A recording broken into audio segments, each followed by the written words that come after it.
So, road maps, and I was with a builder on Friday doing an evaluation, and so I projected what I thought it was, and the next thing he said, "Oh, Rory, there's more." I'm thinking, okay, I'll give you a bit more for that. And then he said, "Rory, there's more." I was thinking, okay, I can see a pattern here. Then he said, "Rory, there's more for drainage." I said, okay, I'll work on you with that. And I don't want to see guys going short of cash flow. I also don't want to pay them a penny more than what they've done. Then he turns to me and he said, "You do know that architects I work with pay me up front for items that I do." I said, okay, fair enough. And you'll do the same. And I said, no. So,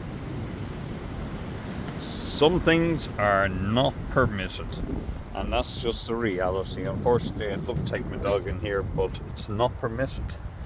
I think as a kid I played football. I used to play for Mount Marion. I think I got changed in some of these as a kid many years ago.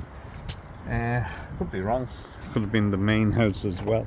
But, so, guys will keep pushing you. And that's the reality. Builders will push. They need cash flow. It's not quite a red flag. I'm nearly shocked when they don't need cash flow, to be honest with you. But having said that, you've got to be aligned. You've got to have your nose lined up. You've got to have your rules.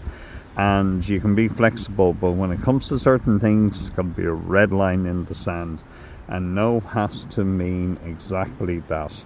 And it cannot be permitted. I do remember years ago when there was a debate about the GAA going in, or allowing soccer and rugby to play in Croke Park, and my father, who I would consider a highly flexible, intelligent, generous man, he was radically of the opinion no games should be played in there apart from GAA. And the firmness of his no actually was point blank, no dialogue, no discussion, no analysing, no conversation, no challenge. And I knew it was so dogmatic, and being a feisty young man, I probably was tempted to push him, and he would have retorted and he would have enjoyed the interaction, certainly would have, but no meant no, and there has to be red lines, because if there isn't red lines, then just start slippage, and that does not mean to say that you don't facilitate or help or enable or allow materials on site to be paid for, which underneath the contract you can, but no has to mean no, because once you let slippage start, it continues, and then comes back with another request, another question, another thing. And I used to work with a painting contractor, and I stopped working with him because there was no never meant no to him.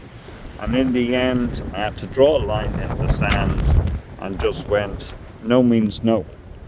And an absolutely no means no. And the only way to endorse that was to actually stop being his quantity surveyor and to move on. So red lines in the sand are needed. And if they cross, then that has to stop, full stop. But that does not mean to say that up to that point you cannot be very flexible and very conciliatory. And when you also get these, I'm a little bit later to this project, but I need to do my due diligence around this as well. Okay, thanks guys. So I guess this is around boundaries, really, isn't it? It's around boundaries, clarifications, and there is unknowns initially because everybody works in different ways. But once the boundary is established, it has to be enforced rigidly.